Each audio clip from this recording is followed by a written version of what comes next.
Eu minimizei aqui, senão eu não consigo enxergar direito. Se vocês tiverem alguma dúvida ou alguma questão, podem, por favor, me interromper a qualquer momento, tá bom?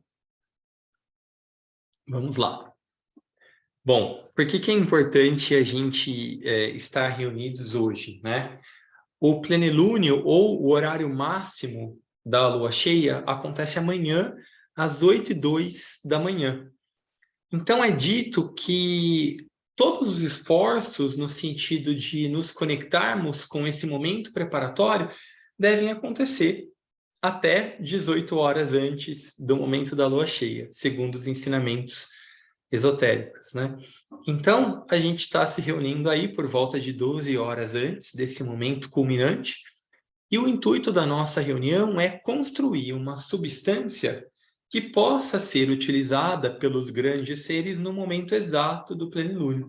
Então, essa substância reflexiva mental que a gente vai tentar refletir e construir sobre o que é esse signo de Escorpião, pode ser, então, melhor aproveitada por esses grandes seres, então distribuída à nossa irmã humanidade. Então, o nosso serviço, o objetivo da nossa reunião dessa noite é um objetivo de servir. Então, a gente constrói a meditação como uma forma de serviço, a gente reflete sobre o tema de Escorpião como uma forma de serviço, e a gente vai irradiar essas energias ao final da nossa meditação também com o objetivo de servir. E por que é importante, né? O signo, a constelação de Escorpião, ela é uma constelação extraplanetária, ou seja, ela está acima, além do nosso planeta. É Escorpião nos dois hemisférios, tanto no norte quanto no sul, embora as estações sejam diferentes, tanto no oriente quanto no ocidente. Toda a humanidade nesse mês está sujeita às energias e influências e qualidades da constelação de Escorpião. Então, se a gente entende um pouquinho melhor o que é isso, o que isso quer dizer, né? O que é Escorpião, além da gente saber que é aquele signo vingativo e ciumento e possessivo que todo mundo fala? Escorpião é muito mais do que isso. Então, quando a gente consegue se conectar com essa qualidade, a gente consegue, como grupo, se elevar para absorver, captar e então irradiar, a gente está unindo os nossos pequenos ciclos com os grandes ciclos. É dito no ensinamento esotérico que a nova religião mundial será baseada nesses ciclos, não mais em pequenas particularidades culturais, mas sim naquilo que é pertinente e significativo para toda a humanidade. Então, como eu dizia, né, toda a humanidade está sob influência de Escorpião, consciente ou inconscientemente. Então, nosso objetivo é tornar um pouco mais consciente o que é isso, né? Do que a gente está falando. Então, a ideia principal é essa. Como eu dizia, se houver algum tipo de dúvida ou se houver algum tipo de questionamento, por favor, estejam sempre à vontade para falar e para me perguntar.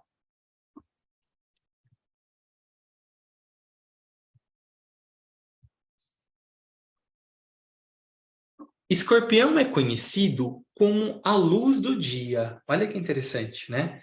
No antigo comentário e em estudos antigos astrológicos, Escorpião é conhecido como a luz do dia. Embora muitas vezes pareça um signo noturno ou obscuro, ele é conhecido como a luz do dia. Esse signo é o ponto onde três luzes se encontram: a luz da forma, a luz da alma e a luz da vida. Elas se encontram, se misturam e se elevam. Olha só que interessante e que bonito isso, né? Nos festivais de lua cheia, a gente tem a oportunidade de alinhar humanidade, hierarquia e Shambhala. Aqui é o mesmo alinhamento.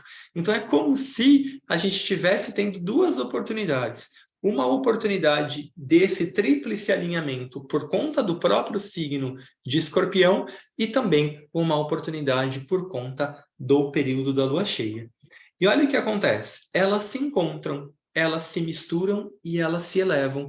Então, isso acontece no nível macro, com a humanidade, hierarquia e com Shambhala, e isso acontece em cada um de nós. Porém, para chegar à luz, é necessário superar as tendências egoístas. Então, é dito que Escorpião é um signo de provas e é um signo que traz bastante ilusão ou maia. Por quê? Porque é justamente nesse momento do ano ou nesse signo de Escorpião, por conta da oportunidade desse tríplice alinhamento, que tudo aquilo que obstrui esse alinhamento vem então à tona. Mas vem à tona para dificultar a nossa vida? Não, vem à tona porque justamente nesse momento está a oportunidade de serem superadas. Então, tudo aquilo que a gente veio empurrando com a barriga, ou que a gente, ao longo do nosso desenvolvimento evolutivo, não conseguiu contemplar ou superar de forma plena, nesse momento a gente é confrontado. Então, isso acontece no nível da personalidade, isso acontece no nível da alma, isso acontece no nível da humanidade. Por isso que em Escorpião a gente diz que a alma chama a personalidade para a prova, porque é mais ou menos isso que acontece. Então, a gente vai entender um pouquinho melhor por que é assim. A luz da alma e a luz do espírito são ambas bloqueadas no nível humano, por conta das nossas tendências egoístas e separatistas. Ou seja, a mônada e a alma conversam livremente nos seus planos de evolução. Quando vem essa comunicação alma-personalidade, as nossas tendências egoístas, especialmente o nosso emocional mais autocentrado e separatista, bloqueiam esse livre fluir. E quando a alma não consegue brilhar através da forma, de forma adequada, a consciência na forma é limitada. E o fluxo de vida a partir do espírito ou mônada é também bloqueado, fazendo com que a tendência da personalidade egoísta aumente em tamanho e escopo. Ou seja, em Escorpião, esse fluxo naturalmente é aumentado. Quando ele não está fluindo com liberdade, com perfeição, o que acontece? Ocorre uma pressão maior e um bloqueio maior. E isso vai levar, inevitavelmente, à ilusão, que vai levar, num dado momento, também à prova e à superação das provas. Então, o que acontece nesse primeiro nível de Escorpião, nesse nível mais material, nesse nível de personalidade? O mantra de Escorpião é: deixe Maia florescer e a decepção governar. Então, quando a gente está trabalhando em Escorpião no nível da personalidade, é um signo que vai trazer muita ilusão e vai trazer muita decepção. Por quê? Porque cria-se muita expectativa, não consegue se enxergar, né, de forma adequada. Então, o que acontece? Maia, ou a ilusão, vai sempre frustrar os planos escorpiônicos, se a gente puder dizer assim, no nível da personalidade. Então, a ilusão é forte porque a água deturpa e a decepção, a frustração governam, tá? Então, é super importante a gente entender como essa energia atua no nível de personalidade.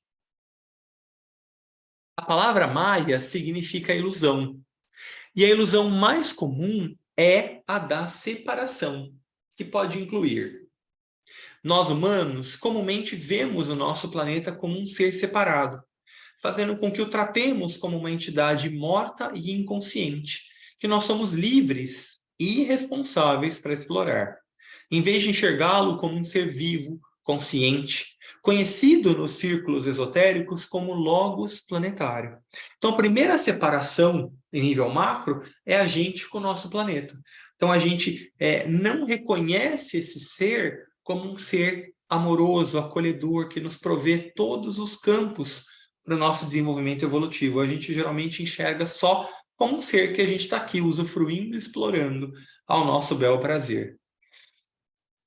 No nível ainda mais amplo, a gente vê o sistema solar como um ser inconsciente e distante, em vez de um outro ser consciente, vivo, dentro do qual nós vivemos e que é conhecido nos círculos esotéricos como logos solar.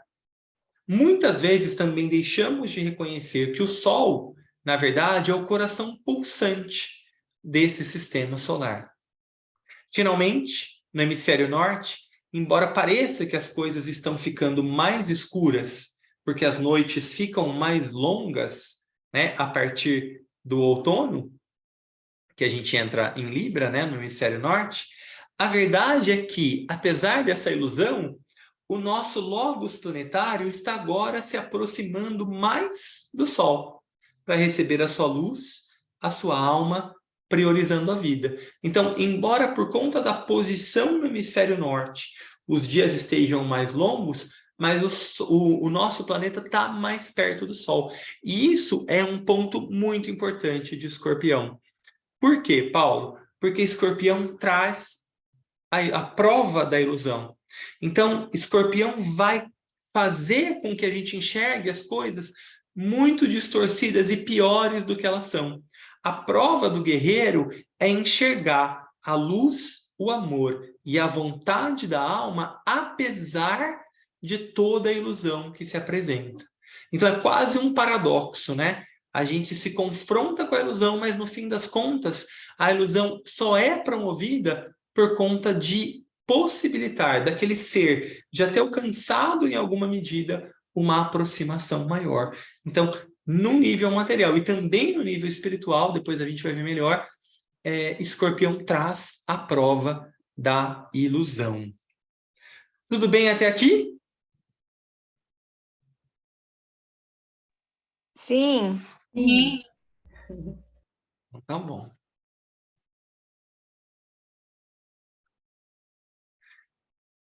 Uma das principais provas de Escorpião é o orgulho. Muitas vezes o que mantém Maia ou a sensação de separação é o orgulho. O mito grego de Órion está associado a Escorpião e ilustra esse problema do orgulho. Perdão.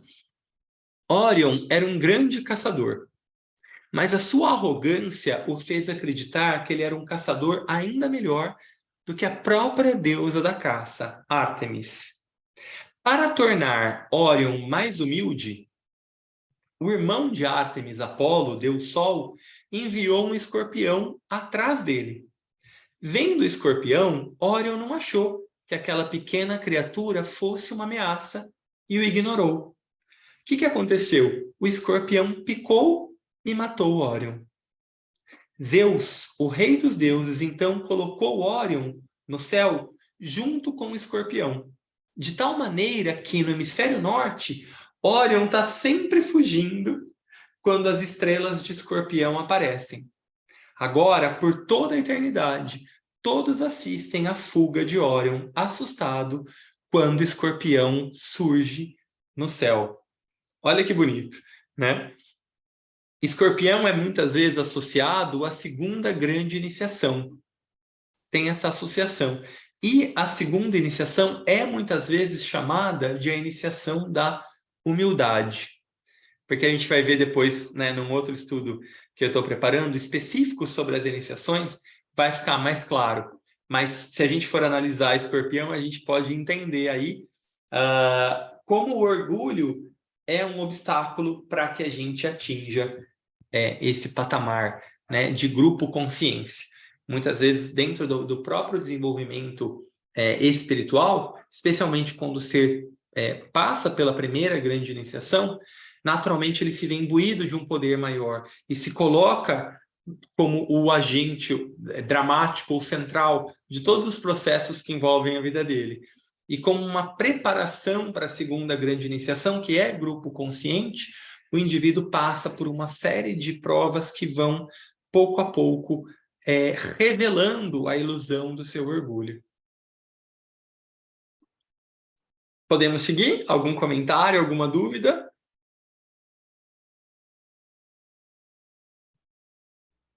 Seguindo, então. A batalha. Nesse nível, o escorpião representa qualquer coisa que não estejamos vendo claramente como é e que pode, então, nos prejudicar. O objetivo é superar Maia, a distorção, o engano, trazendo o que está oculto para a luz do dia. Lembra que a gente viu que Escorpião é chamado de signo da luz do dia?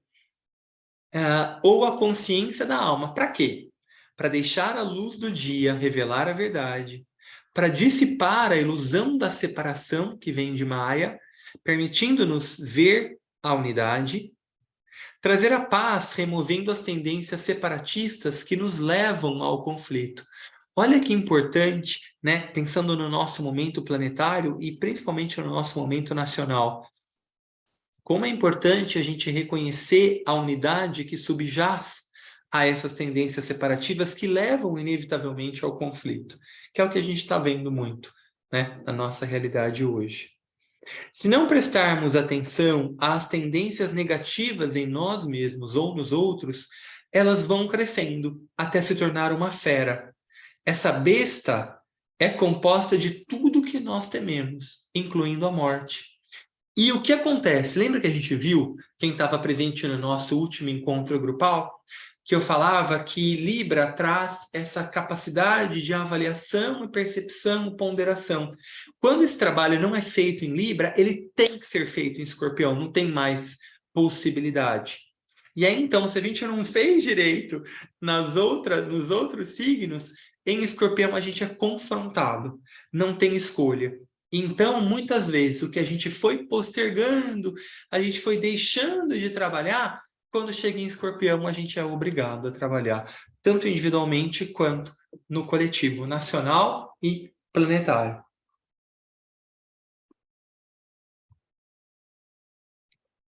Nesse campo de batalha, o regente exotérico ou regente externo de Escorpião é Marte. No nível da personalidade, a besta é alimentada pelas energias de Marte. Os testes em Escorpião e a atividade de Marte são potentes. Despertam toda a natureza inferior e provocam a sua rebelião final, por assim dizer, do conflito que ocorre entre alma e personalidade. Marte é, na mitologia, o deus da guerra. E em Escorpião, as tendências egoístas e separatistas nos indivíduos são frequentemente encontradas, se levantando e se opondo a valores e princípios espirituais mais elevados nessa época do ano. Na mitologia grega antiga, essa besta era vista como a Hidra, que no mito de Hércules de Escorpião é conhecida como a Hidra de Lerna. A Hidra é um monstro pantanoso de 9 cabeças. Essa Hidra de Lerna possui 3 cabeças que são relacionadas ao corpo físico, que o nosso herói tem que enfrentar, e cada um de nós, o nosso próprio Hércules, tem que enfrentar quando estamos nos preparando para expansões de consciência, para o nosso desenvolvimento espiritual, que é confrontado em Escorpião, independente de estarmos prontos para tomar a iniciação, que é oportunizada nos signos da cruz fixa, incluindo Escorpião, mas mesmo que não estejamos prontos para a iniciação, são sempre provas e preparações para esses momentos de expansão que nós nos vemos confrontados em Escorpião. Uma das cabeças do corpo físico é o sexo, usado de forma egoísta com o propósito de manipular, dominar e usar as outras pessoas. A outra cabeça da Hidra, no que tange ao corpo físico, é o conforto, ou tendência para o consumo excessivo, onde os recursos são usados para beneficiar poucos em vez de muitos. E o dinheiro, egoisticamente manipulado por poucos, que usam esse dinheiro para bloquear a luz do dia, de modo que os níveis de consciência não consigam se expressar e governar. Aí eu coloquei, né, que a gente iniciou um serviço dominical de forma a expressar o dinheiro para fins hierárquicos aos domingos. Então, que a gente não está conseguindo ainda a constância, mas já está aí de forma embrionária aí para a gente pensar melhor, estruturar melhor para o próximo ano. Né, quero agradecer a Rô por ter sido quem mais se empenhou para esse serviço. Então, em Escorpião, a gente tem a oportunidade de refletir de que maneira a gente está utilizando o sexo, o conforto e o dinheiro. Não de modo a reprimir, porque também é muito rudimentar e infantil a gente ir de uma polaridade para outra. A gente está buscando justamente uma síntese, né? Então, sem julgamento, mas com acolhimento o observador, a gente perceber como é que essas três energias estão sendo utilizadas por nós no nível físico. E aí, então, a gente procurar um movimento, aproveitar essas energias de escorpião para trazer uma nova possibilidade de uso, né? Sem suprimir, mas utilizando-as de forma mais inteligente, que no fim das contas é mais amorosa também. No nível emocional, as três cabeças da Hidra são o medo, fazendo com que os outros percam a confiança, ou a gente mesmo, né? Para que nos sintamos sem esperança e imobilizados, para que não lutemos mais pela vida e pelos valores da alma. E a gente vai percebendo que, se a gente não colocar uma atenção, à medida em que as situações externas nos afetam, vão tirando o nosso brilho. A gente vai se limitando, a gente não vai expandindo tanto, a gente vai limitando a nossa esfera de atuação, e quando a gente vê, a gente vai se separando e a gente vai perdendo o brilho, a vida, o viso, né? O ódio, que é usado como uma ferramenta para dividir e separar, para que as pessoas se sintam justificadas a agir de maneira odiosa. Olha que sério, né? E a ambição.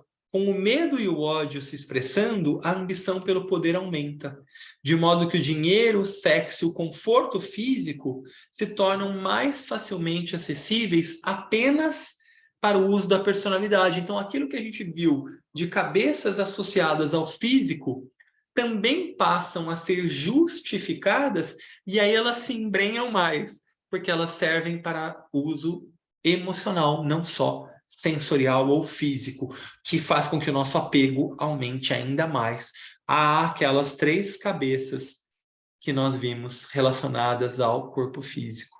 Olha como é profundo, né? E no nível mental, as três cabeças são orgulho ou satisfação intelectual, onde a mente pensa que sabe mais, e aí então corta o fluxo da sabedoria do coração. A separatividade ou tendência de se ver como superior, impedindo as corretas relações humanas.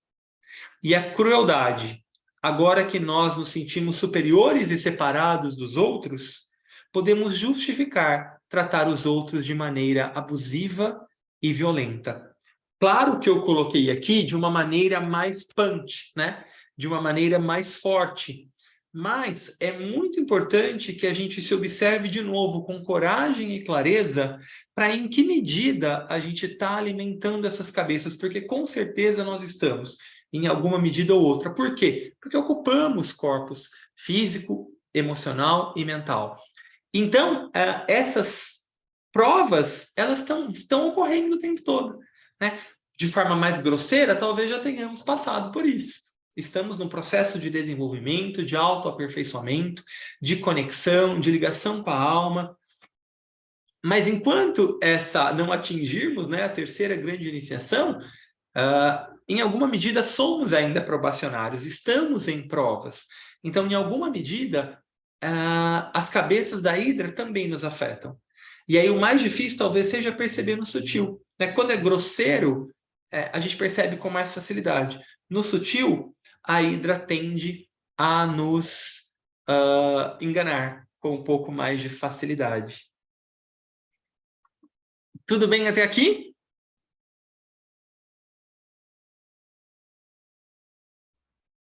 Tudo jóia. Então tá bom. Sim. Então, o que acontece depois desse primeiro momento, né? Escorpião traz uma possibilidade de reorientação, né? A gente chama em inglês de turning point.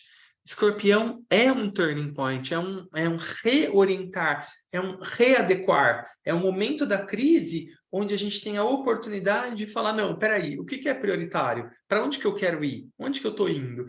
E aí, então, traz essa potência para fazer essa reviravolta, né? A gente vai ver mais para frente por que tantas vezes o símbolo da fênix é associado a escorpião.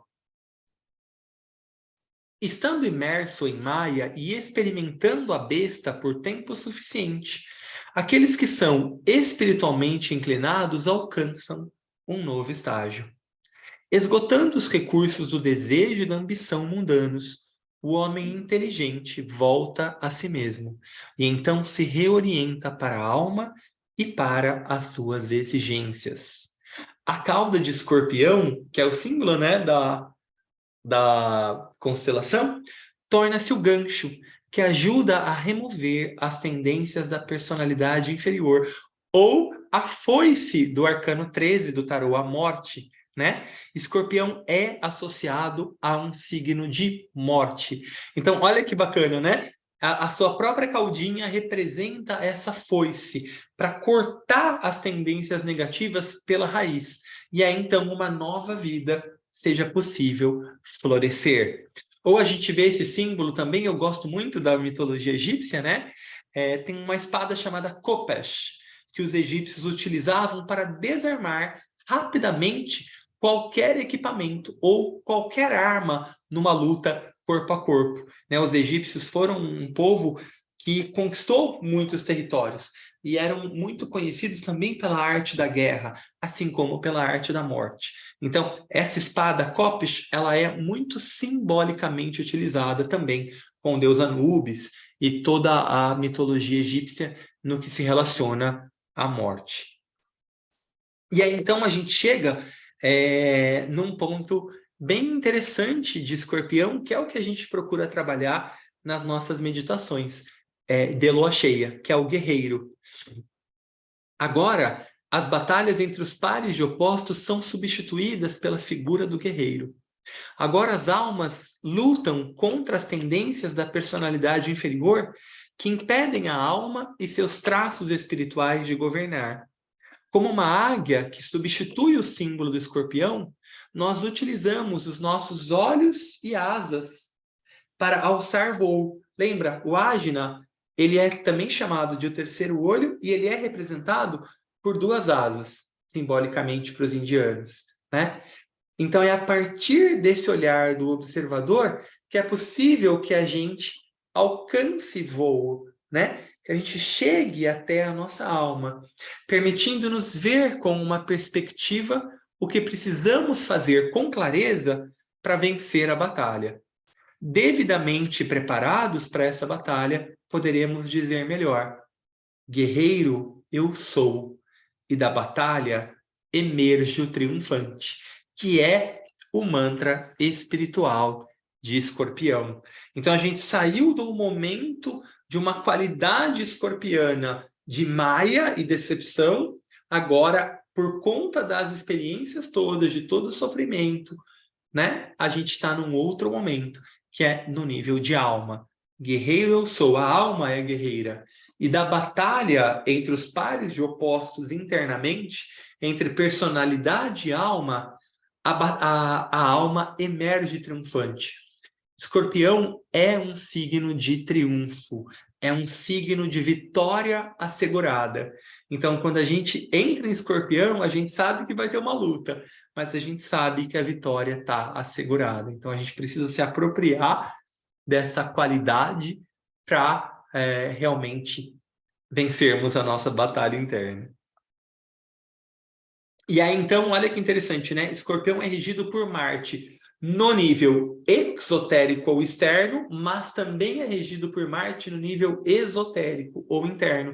Só que esse Marte, então, ele traz uma qualidade um pouco diferente daquele Marte que a gente viu.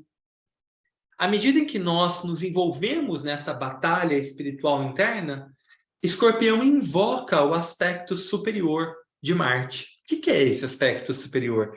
O discípulo tem agora que demonstrar a força, o caráter e a qualidade que ele desdobrou e desenvolveu dentro de si. Ele está pronto para a batalha.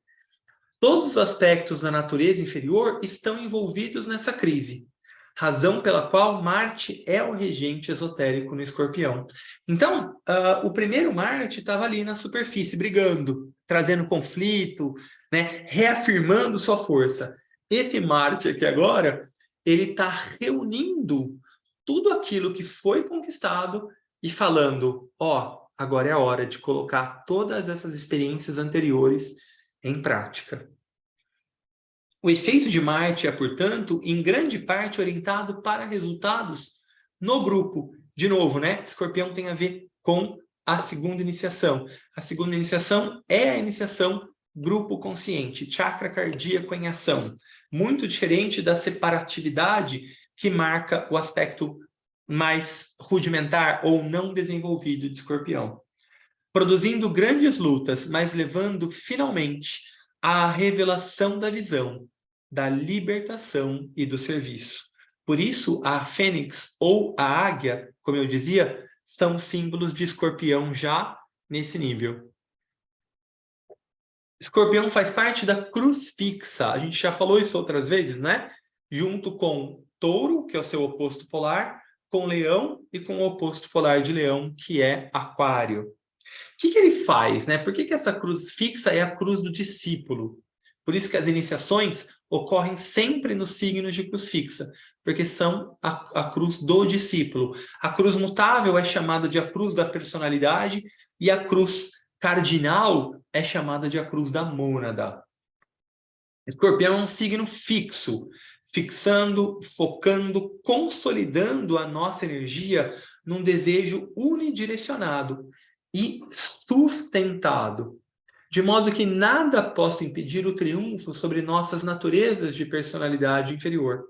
Mesmo quando nos deparamos com obstáculos, simplesmente encontraremos uma maneira de contorná-los ou superá-los com facilidade, estando nesse nível, né? Abandonando um pouco as emoções polarizadas que nos dificultam a visão. Então, como a águia, que no nível da alma está associado ao escorpião, moveremos o céu e a terra, mantendo nosso olho de águia focado para alcançar os nossos objetivos, para que os valores espirituais daqueles que nós acreditamos possam governar na nossa vida, na vida do grupo e na vida da humanidade. Escorpião é um signo do elemento água. Refletindo sobre a batalha que está acontecendo, podemos observá-la nos três signos, de água. Começando com Câncer, que é a gota, ou o signo do desejo e das necessidades individuais. Câncer, no nível material, é aquele caranguejinho, né? Que entra na sua casinha. É o signo que está muito focado para a sua subsistência, para a sua família, né? Ainda de forma um pouco separatista, no nível de personalidade, né? No nível de alma, é justamente o contrário. É um signo onde reconhece em si o que há de comum com o todo. Mas isso a gente deixa para um outro dia. Em Escorpião, essa gota deve se fundir no oceano de desejos coletivos espiritualmente motivados, no nível transitando da personalidade para a alma, né? Então, assim como a gente viu no oposto polar de Escorpião, a tarefa de Hércules, que ele tinha que levar um touro da ilha de Creta para o continente, ele tinha que reorientar os seus desejos para a aspiração coletiva, e em Escorpião isso também acontece, só que num nível ainda mais profundo e intenso. Né? Se não aprendeu em Touro, vai ter que fazer em Escorpião, é um pouco disso. E, finalmente, Peixes, que representa o próprio oceano da coletividade. Então, Escorpião está aí no meio termo, né? Por isso que ele é o signo do conflito, o signo da prova. Ele é o momento onde a gente tem que fazer essa transição. Não está nem aqui e nem lá. É o signo do caminho, da jornada, do percorrer esse trajeto, que naturalmente tem conflito, e naturalmente tem dor, e naturalmente tem êxito. Escorpião representa o conflito que surge quando os desejos individuais egoístas e coletivos se mesclam, né? Então, Escorpião ainda tem, no nível de personalidade, muito separatividade, mas também tem um olhar para o coletivo. Isso a gente nota em personalidades de Escorpião. Aí, a gente está trabalhando agora, claro, no nível superior dessa oitava, né? Onde isso já está orientado e precisa, então, fazer os ajustes finais para essa fusão ocorrer. uma fusão que vem sendo alimentada e trabalhada ao longo de diversas encarnações. Escorpião é um signo que traz quarto e sexto raios. O que é o quarto raio? O raio da harmonia através do conflito, rege em Escorpião e é visto nas duas partes do M. E vai para baixo, sobe, vai para baixo e sobe. E depois desce, né? Simbolizando novamente os conflitos entre os desejos individuais e os coletivos. O conflito surge quando lutamos contra os valores coletivos da alma. Já a harmonia surge quando deixamos que os valores da alma nos guiem. Escorpião traz essa oportunidade da gente se conectar de novo com os valores da alma e permitir esse fluxo cardíaco, né? Permitir que o nosso chakra cardíaco desperte em alguma medida e que a gente possa, então, se reconhecer como parte desse todo, desse coletivo, dessa vida una, dessa vida de alma. E o sexto raio do idealismo e da devoção é visto na seta, nessa setinha aqui de baixo, que aponta para frente, deixando os pensamentos e desejos fixos entrincheirados no passado e indo em direção a pensamentos e desejos que nos levam ao futuro, onde os valores da alma podem, então, ser revelados e seguidos. Em Virgem, a gente vai ver que tem o M, e aí a seta vai, mas volta, né? Então, ainda está no processo voltado para aquela criança, para a alma nascer, né? Primeira grande iniciação.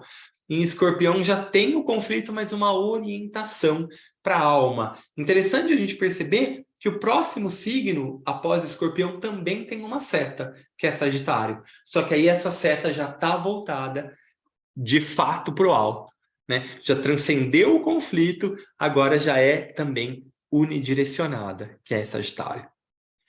Está indo muito rápido? Estou preocupado só para não ficar muito longo, mas também não, eu quero que tenha compreensão, né? Senão não faz sentido. Acho que está bem claro, Paulito. Obrigado. Muito claro. Então, tá bom. Tá tranquilo. Oi, Gui, que saudade. Oi. O regente tradicional na astrologia tradicional de Escorpião é Plutão. A fim de se mover para o futuro, os desejos do passado que não são mais úteis devem morrer. Se não o fizeram, eles se transformarão no veneno e se tornarão tóxicos para nós. Escorpião é conhecido, o aracnídeo, né, por ter um veneno muitas vezes mortal e altamente tóxico. Então, simbolicamente, ele é representado quando a gente percebe que tem que deixar algumas coisas para trás e não deixa. Então, isso vai se acumulando e esse veneno vai se tornando tóxico para nós.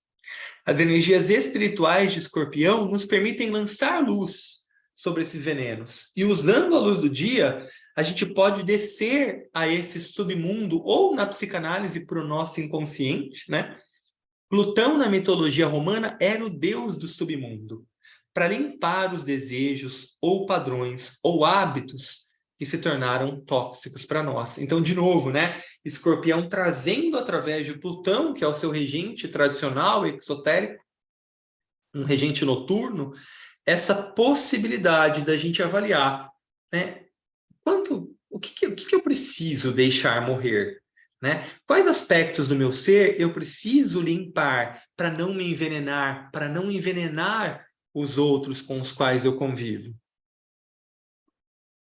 E aqui uma coisa muito interessante, né, que é um tema bem preparatório para a iniciação, que é esse tema do discípulo e do morador do limiar, ou, em alguns livros, chamado de um morador do umbral. O que é isso, Paulo?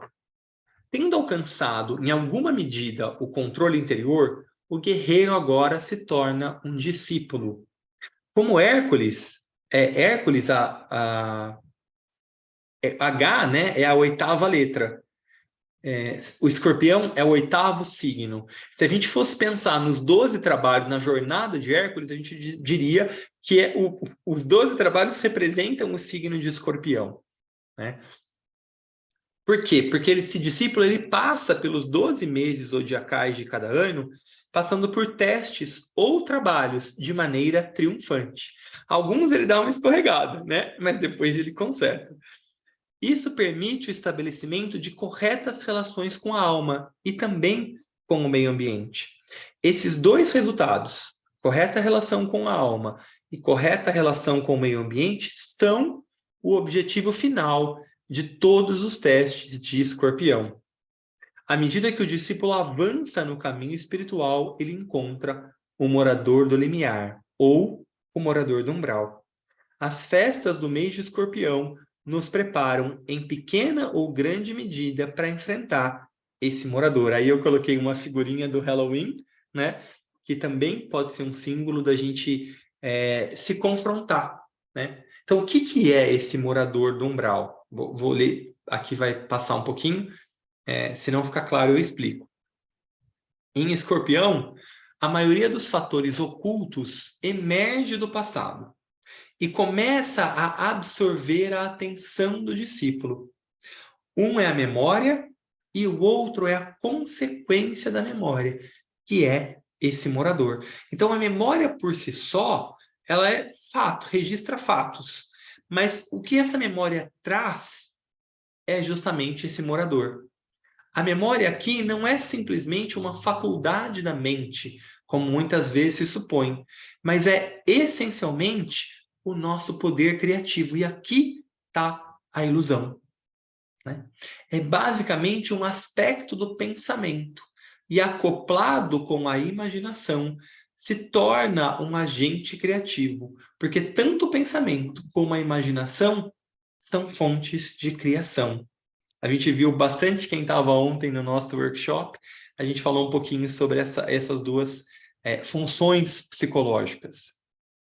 Aí, continuando, nesse caso, a memória é a soma total de todas as tendências instintivas, de todos os encantos herdados, de todas as fases de atitudes mentais erradas. E a estes, né, como eles constituem um todo mesclado, a gente dá o nome de morador do limiar. A soma total de todas as características da personalidade que permanecem ainda indomáveis e que devem ser finalmente superadas.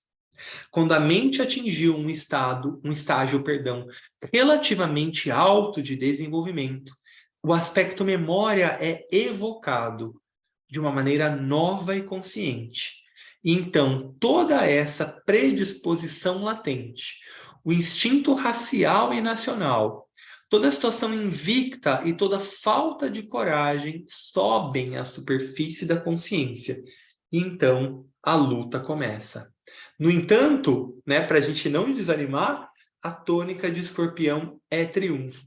Por isso que Escorpião é um signo, de novo, não quero ficar repetitivo, mas é um signo ligado à segunda grande iniciação. Porque é nesse momento, lembra que a segunda iniciação é aquela do batismo. E o Cristo só passa a ter uma vida pública após o batismo, né? Após os rios ativarem o seu fluxo cardíaco, então ele se reconhecer como parte desse todo e não mais como um ente separado, até ele poder também trazer essa água da vida àqueles que têm sede, que é um símbolo do signo de Aquário, também um signo de cruz fixa. Mas em Escorpião, todos temos a possibilidade da iniciação, como eu dizia. Mas para que a gente passe pela iniciação, a gente antes precisa encarar esse morador do umbral, esse guardião do portal, como a gente chama, né? Quando o discípulo está pronto para a iniciação, antes dele atravessar o portal, ele tem que encarar esse morador do limiar. E quem que é esse morador? É a soma de todas essas suas tendências, essa memória que é evocada pela própria alma para realmente, então, se purificar, para realmente dizer, passou pelo teste, né? Suplantou todas essas pequenas tendências, influências que ainda não tinham sido perfeitamente purificadas e regeneradas. Aí, então, nesse momento, ele tem a oportunidade de confrontar e aí, então, transformar, incluir, redimir essa matéria, unificar, para então estar pronto para passar pelo portal. O morador acaba sendo vencido pelo que é conhecido nos círculos esotéricos como o anjo solar, ou o anjo da presença, ou a alma. Por fim, a luz do eu pessoal desvanece-se no fulgor da glória que emana do anjo. Então, a glória maior oblitera a menor.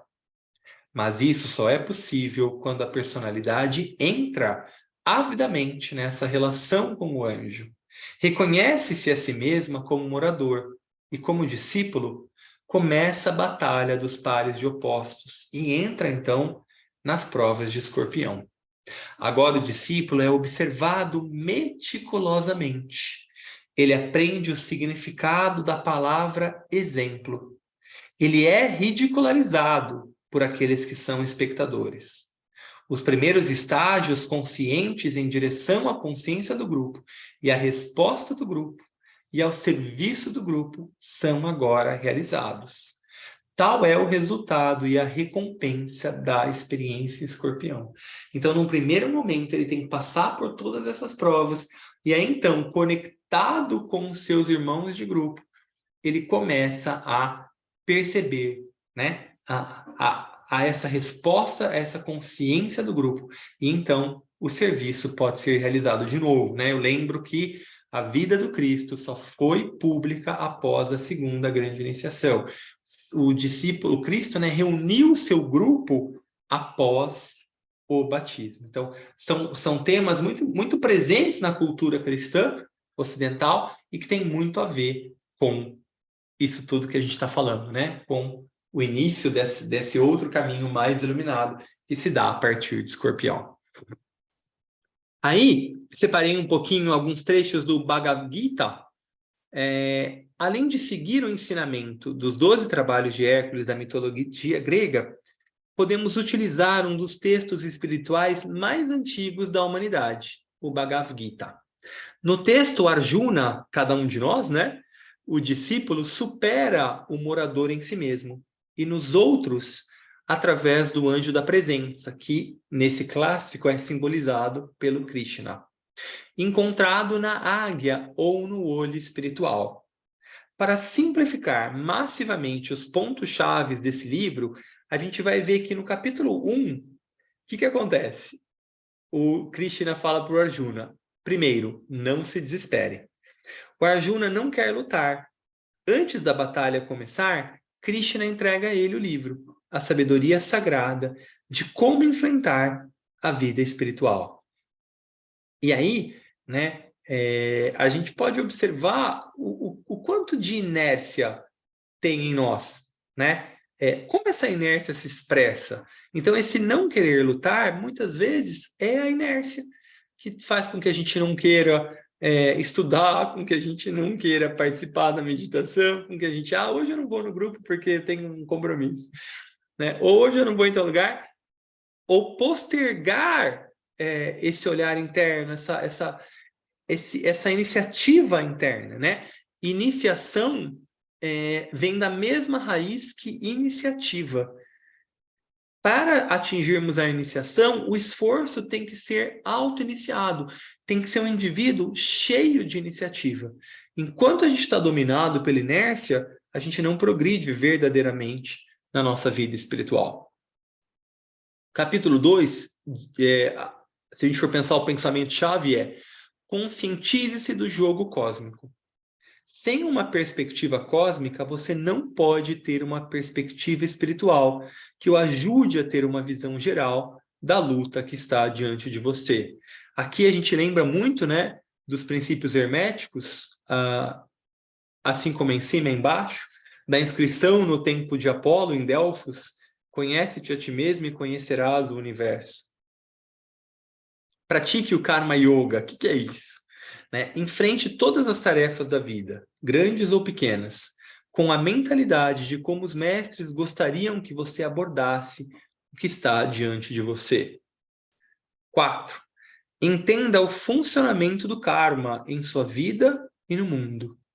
tanto quanto possível, ajuste o karma que puder, né? Também é uma tarefa, né, que a Bailey traz nos seus livros, referente à segunda iniciação, a gente ajeitar o nosso karma para poder, então, seguir servindo. No capítulo 5 desse livro clássico, diz: pratique a renúncia interior. Retire da sua vida diária o que não for realmente necessário para o seu crescimento espiritual. 6. Aprenda a meditar o mais profunda e cientificamente possível. O que é isso? É uma entrega, é a constância, é a observação, é o teste, é a experimentação através da meditação. Nos capítulos 7 a 10, conscientize-se da sabedoria eterna. Assim, você pode entender melhor o plano do nosso Logos planetário e trabalhar com ele de forma mais clara, mais cooperativa. Às vezes a gente gasta muita energia com iniciativas de serviço que talvez não estejam alinhadas com o plano dos grandes. Então, vale a pena a gente estudar um pouquinho mais, a gente reconhecer como é que esse plano, na medida que for possível para a gente captar, já está estruturado. E então a gente engrossar essas fileiras, né? Cooperar de verdade com os grandes seres. Veja o real ou Deus em sua forma cósmica. Praticar o Bhakti, né? Nos livros da Bailey, Tratado do Fogo Cósmico e Cartas sobre Meditação Ocultista, nos ensinam os perigos de deixar de lado a devoção na prática espiritual. Em suma, o místico e o ocultista precisam se fundir para que o verdadeiro sucesso espiritual ocorra. Em Escorpião, a gente tem um convite para essa fusão, tá? Desses dois caminhos, para não separação. Nos capítulos 13 a 16, entender o mal dentro da nossa própria natureza, autoobservação, né? Isso nos tendenciona a ver e cooperar com a alma. Autoconhecimento, autoobservação, acolhimento, aceitação, né? Mantenha a fé.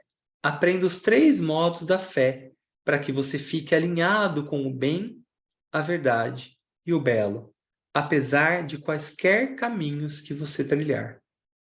Saiba que seremos vitoriosos. De novo aqui Escorpião se apresentando, né? Saiba que com o tempo todos finalmente realizarão o objetivo, que é tornar-se alma, alinhar-se com Cristo e conhecer a Deus. Então, eu fiz uma síntese aqui do Bhagavad Gita, dos pontos que estão ligados a esse caminho de transformação, porque o Bhagavad Gita é um livro escorpiano, se a gente puder dizer assim, no sentido de que há uma batalha, né? E que leva a uma união entre o Arjuna, que é o discípulo, e o Krishna, que é a sua própria alma. Aí a gente tem, estamos quase terminando, aí a gente tem aqui um ponto super importante, o regente hierárquico de Escorpião,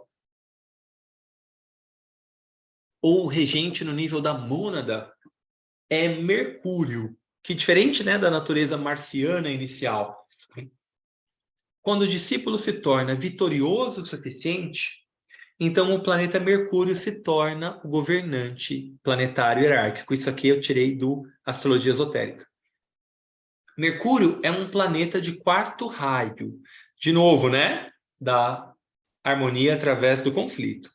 Dá ao discípulo que está agora se preparando para se tornar um iniciado de 3º grau, aqui já, né, nesse nível hierárquico, acesso ao 4º plano, 4º raio, 4º plano, que é o plano búdico, onde se encontram as intuições mais elevadas e o amor inclusivo. Um outro trecho, né, agora de um outro livro chamado Astrologia Centrada na Alma, de Alan Oken, ele diz assim, é muito bonito esse livro também.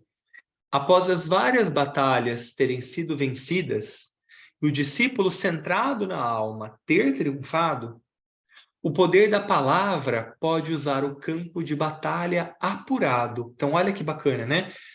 Utilizar essa comunicação mercuriana, né, para implantar na consciência coletiva da humanidade aquelas ideias que são criadas para expressar o plano de mais uma volta na roda evolutiva. Então, subir a espiral, né? Que é um pouco o que a gente está fazendo aqui, né? A gente está utilizando essa reunião para entender Escorpião nos seus diversos níveis, Escorpião como uma qualidade espiritual. Então, a gente utilizar dessa mente mercuriana, né, de criação mental, num nível mercuriano mesmo, né, com aquelas asinhas nos pés, que possa permear toda a psicosfera planetária. Então, a gente pode cooperar dessa forma, né? Utilizando essa energia mercuriana também presente em Escorpião. À medida, então, que o vitorioso se torna um iniciado, né? O guerreiro vitorioso se torna um iniciado, o que às vezes também é representado como uma fênix, a personalidade infundida pela alma se une a outras almas para trazer mais luz ao mundo. Então, por isso também, né, de novo, que a gente diz que Escorpião e a segunda iniciação é a iniciação da humildade, para cada vez mais a gente reconhecer quem está ao nosso lado e a gente não disputar, mas a gente se unir a todos aqueles que têm um propósito semelhante ao nosso, e aí então a gente se fortalecer. O iniciado sabe que é impossível para um indivíduo, por mais brilhante que seja, trazer a luz do dia para todo mundo. Muitas luzes são necessárias. É por isso que nesse nível o orgulho e outras tendências inferiores são finalmente deixadas para trás, para que a luz do dia que Escorpião representa seja trazida à humanidade pela cooperação, através da cooperação com todas as luzes brilhantes do mundo. Por isso que também Escorpião é um signo que fortalece ou inspira a atuação do novo grupo de servidores do mundo. Finalmente, somos informados que Escorpião é a grande constelação que influencia o ponto de virada na vida da humanidade e no ser humano. É aquele turning point que eu falava no início. Para ajudar nesse ponto de virada, um alinhamento e evocação podem ser feitos com Sírius, com a cruz fixa, com a constelação de Escorpião, com a hierarquia, além de Marte e Saturno, que quando corretamente empregados trazem a liberação do desejo. Mas por que esse alinhamento e invocação também envolvem Sírius? Por 1000 anos, até meados do século XX, todos os anos, em agosto, quando a constelação de Órion a devolveu aos céus do hemisfério norte, ele trouxe consigo o verão e a estrela mais brilhante em nossos céus, que fica além do nosso Sol. Sírius é encontrado no Grande Cão, ou na Canis Maior. Sírius é relacionado com Leão, tá bom? A gente vai ver depois melhor a relação. Leão é o signo da cruz fixa anterior a Escorpião. A chegada de Sírius e Leão está sempre no verão, né? No hemisfério norte. A chegada de Sírius, ou Ísis, como os egípcios chamavam a estrela de Sírius, marcava o início da inundação do Nilo, que trazia um dos solos mais férteis do mundo, que foi utilizado pela civilização egípcia. Embora essa inundação ocorresse em agosto, no signo de Leão, no final de outubro e novembro, as águas do Nilo começavam a retroceder. E aí, então, a gente tinha essa percepção do solo fértil em Escorpião. Então, claro que o agente causal era Leão, né? O perfeito alinhamento com Sírius, que trazia essa abundância de águas. Mas era uma água que ficava ainda alagada, então também não podia ser utilizada. Ela era reconhecida como abundância, mas ainda não podia ser utilizada. Quando começava a retroceder, então ficava ali, né? Marcado. Os efeitos podiam ser mensurados do que essa água, essa inundação podia trazer de benéfico para a civilização. Órion, que era conhecido como Osíris no Egito, né? Então, Ísis, Sírius, Órion, Osíris. Precisava distribuir as águas vivificantes e o solo dado por Ísis para que todos pudessem usar. Mas quem se beneficiaria dessa distribuição? O morador ou o anjo inspirando o coletivo? Essa é uma pergunta bem importante, né? Já que estamos em Escorpião, como é que a gente vai utilizar todo esse influxo potente? A gente vai utilizar para as nossas tendências de personalidade ou a gente vai fortalecer as nossas tendências de alma? Para garantir que esses recursos fossem usados para o bem do todo, Órion precisava mover as águas.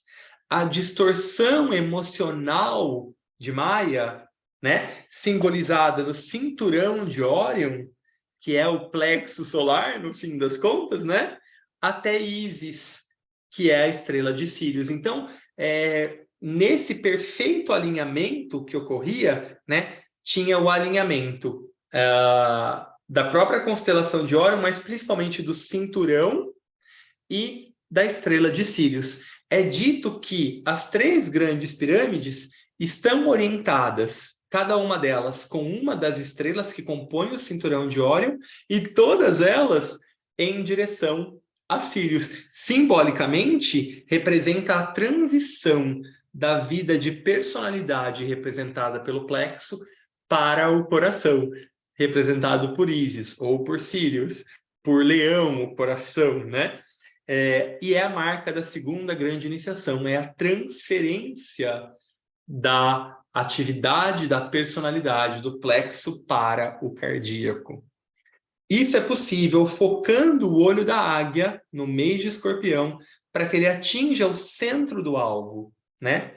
As águas de Sírius vêm no mês de agosto, polarmente em frente a Aquário, que as distribui no seu jarro, né? Aqui eu coloquei, né, o alinhamento do cinturão de Órion aqui, tem a flechinha também, pode ser simbolizada no símbolo do M, para constelação de Canis Maior, onde está a estrela mais brilhante do céu, que é Sírius. Aqui eu peguei um pouquinho, né, esses símbolos, porque na carta do mundo do tarô, a gente tem os 4 signos da cruz fixa. Touro, Leão, Escorpião, representado pela águia, e o aguadeiro, representando Aquário. Lembra que o nome verdadeiro, esotérico, de Aquário não é Aquário, né? É aguadeiro. E aqui a gente tem essa passagem bíblica, né? Do Apocalipse, onde é dito, essas 3 figuras são representadas. O leão, o touro, o homem e a águia, né? Então, como é que esses 4 signos da cruz fixa se relacionam? Touro se concentra no alvo, né? Lembra o olho de touro? A gente viu que touro tem muito a ver com o centro ágina, é a concentração no alvo para que as águas possam ser alcançadas. Então, é toda a meta aspiracional para a gente chegar em Leão, que traz a abundância dessas águas. Aí, em Escorpião, mantém com o olho da águia o armazenamento e o correto uso dessas águias, né? Escorpião é um signo mais retraído, né? A própria, usando esse exemplo egípcio, né? É a retração da água. Então, touro levou até o ápice, que é leão, leão traz a água, Escorpião maneja essa água, e aí, então, Aquário faz a distribuição para todo mundo, né? Aquário se certifica que aquilo que foi alcançado em Leão possa chegar a todo mundo de maneira organizada, né? Eu coloquei aqui, né? Essa ênfase na cruz fixa é vista no livro de Apocalipse 4:7, onde os 4 símbolos da cruz cercam o reino trono. Eu não consegui achar uma imagem com uma boa qualidade, mas tem várias igrejas na Itália, na Europa, que mostram um reino trono e esses 4 símbolos em volta. Ou, adaptando aqui, né, a própria carta do tarô. Feito o alinhamento entre Sírius e a cruz fixa, chegamos ao ponto de virada no mês de Escorpião, que decide quem vai ganhar ou conseguir usar as águas da vida, o morador ou o anjo. O anjo da presença só vencerá se o olho de touro, lá em Vesak, for aberto pela flecha enviada pelo Arjuna, cada um de nós, né? E se o olho da águia do Arjuna, Escorpião, estiver focado e concentrado o suficiente. Então, olha só, para a gente conseguir, como humanidade, essa meta em Escorpião, a gente precisa, como humanidade, ter trabalhado na perfeita e correta concentração em Touro, no signo de Vesak, né? Aí, então, essa distribuição pode ser feita. Mas apesar da capacidade do Arjuna de focar com o olho da águia, né, cada um de nós, né, ele ainda pode errar o alvo, se não for guiado por Krishna. Então, embora em Escorpião a gente tenha toda essa oportunidade, né, com recursos melhor distribuídos, se a gente não, mesmo com essa personalidade desenvolvida, não entregar o comando para a alma, para Krishna, né, a gente não vai se alinhar com a hierarquia, a gente não vai conseguir passar por esse grande portal da iniciação, né? Não seremos bem-sucedidos a menos que nos alinhemos e invoquemos a hierarquia que dirigiu os 3 reis magos ou as 3 pirâmides de Gizé, que são alinhadas no cinturão de Órion, para usar o poder alcançado, beneficiando o coletivo. E aí, então, a gente termina essa nossa apresentação com esse mantra, relembrando, né? Guerreiro eu sou, e da batalha emerjo triunfante. Dúvidas, comentários, contribuições, questões? Temos aí uns minutinhos antes da gente fazer o encerramento para vocês, para o grupo.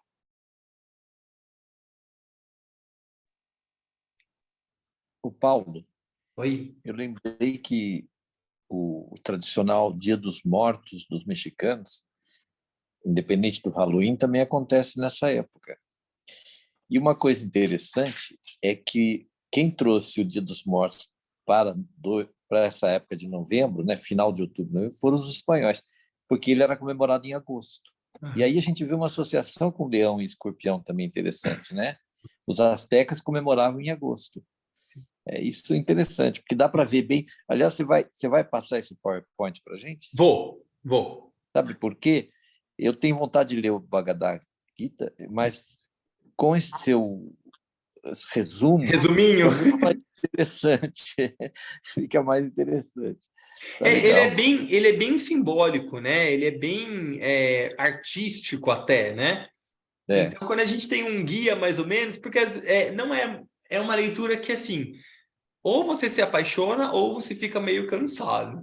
Então, quando tem um guia, dá para a gente tentar perceber o que pode ter ali. Claro que, né, não tenho a menor pretensão de achar que é só isso que está ali, né? É muito mais. mas dá uma Mas direção. isso, exatamente, é nesse sentido. Né? Aliás, lembrei também do filme Viva, porque você está falando da memória, da questão da memória, e tem tudo ali, né? Tudo a ver. Porque a mulher, a senhora, ela tem um ressentimento, ou seja, essa questão do veneno, quando ela proíbe a música por conta da história errada que ela entendeu. E o menino recupera essa memória indo lá para. É interessantíssimo essas relações. É muito relacionado com o tema, porque a memória em geral, ela né, em Escorpião, essa memória evocada, ela é distorcida, né, por uma má visão, né, que é o que vai provocar a crise e tudo mais. E é interessante essa coisa do morador e do anjo também no filme, que pode ter uma analogia remota, mas que está lá. O cara não pode, eu acho que é meio intuitivo isso, né? Eu acho que Porque sim, senão o mas cara eu bloqueia. acho que tem umas pessoas que sabem um pouquinho mais. Isso é verdade. É verdade. E que bom que traz de uma forma que, mesmo que seja ainda inconsciente, né, traz aí uma semente de um pensamento, né, que é verdadeiro.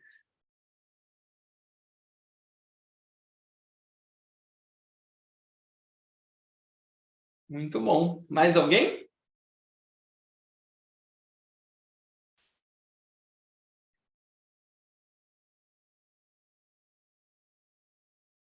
Vamos fazer então o final da nossa meditação. Eu vou soar o sino por 3 vezes, só para a gente alinhar de novo os nossos 3 veículos.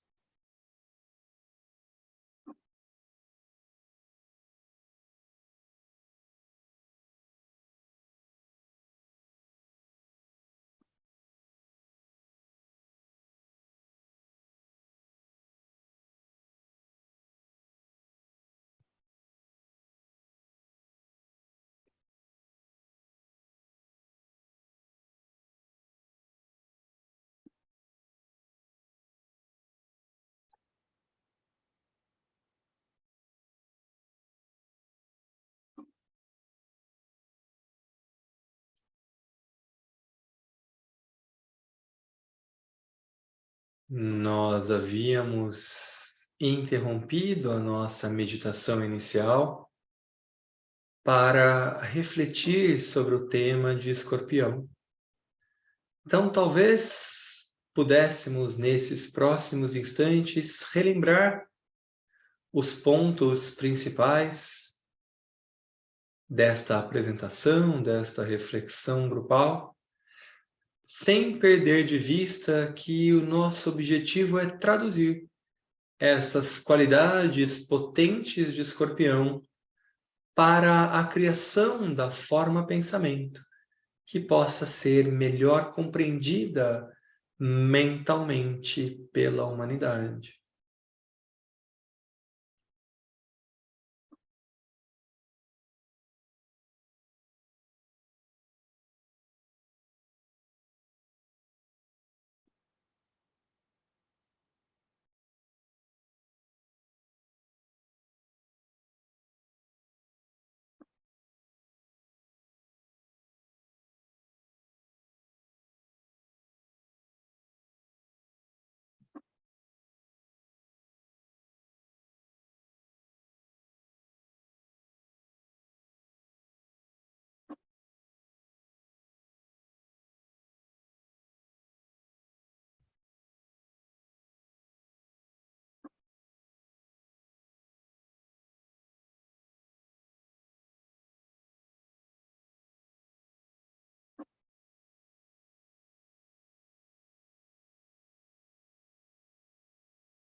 E nós retomamos o tríplice alinhamento. Shambhala, hierarquia e humanidade. E sustentamos por alguns instantes este alinhamento.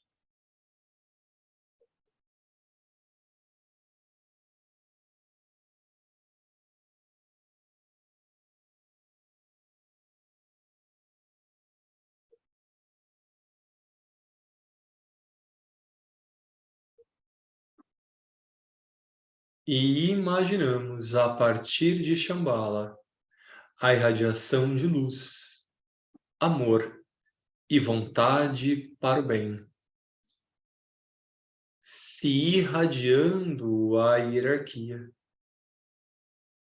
focalizando-se no Cristo, e o Cristo irradiando ao novo grupo, fortalecendo, inspirando, unificando a atuação deste grupo mundial.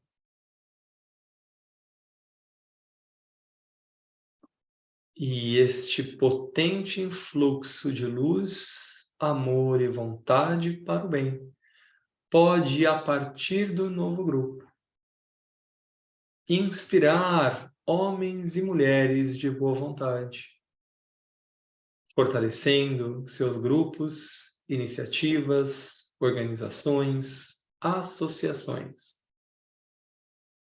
De modo que, como uma reação em cadeia, o amor de Shambhala, a vontade para o bem e a luz abarquem toda a humanidade.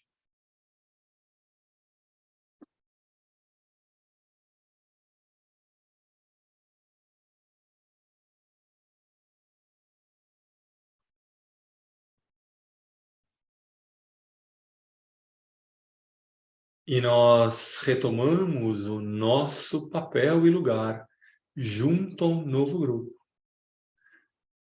E sustentamos o fluxo livre de luz, amor e vontade para o bem. E o irradiamos aos homens e mulheres de boa vontade no mundo. E então, entoamos o mantra.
E então, mantendo este influxo de luz, amor e vontade para o bem desde Shambhala, irradiado pela hierarquia.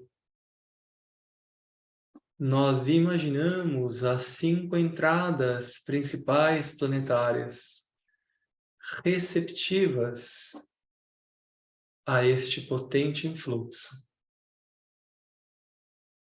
Nova York, Londres, Genebra, Darjeeling e Tóquio.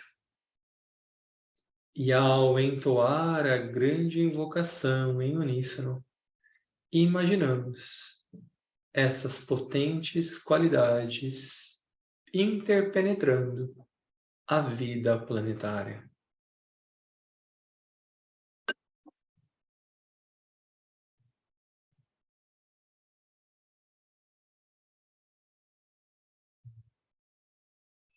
Desde o ponto de luz na mente de Deus, que aflua luz às mentes dos homens, que a luz desça à terra.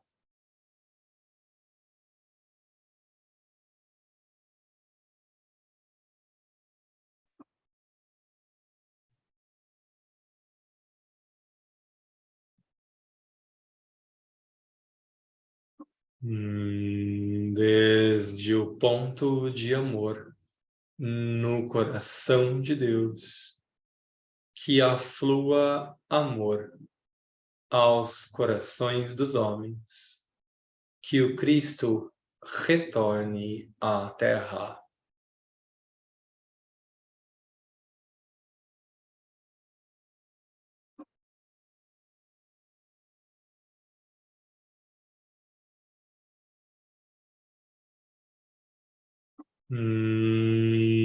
Desde o centro onde a vontade de Deus é conhecida, que o propósito guie as pequenas vontades dos homens, o propósito que os mestres conhecem e servem.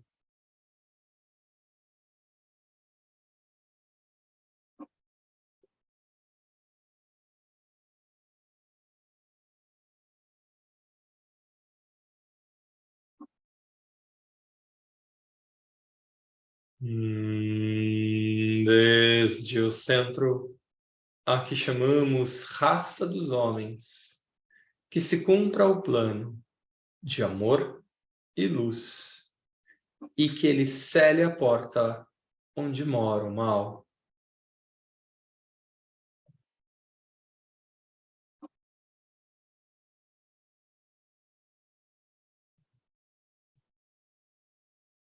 Que a luz, o amor e o poder restaurem o plano na Terra.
Gradualmente vá voltando o seu olhar à respiração, aos seus sentidos materiais.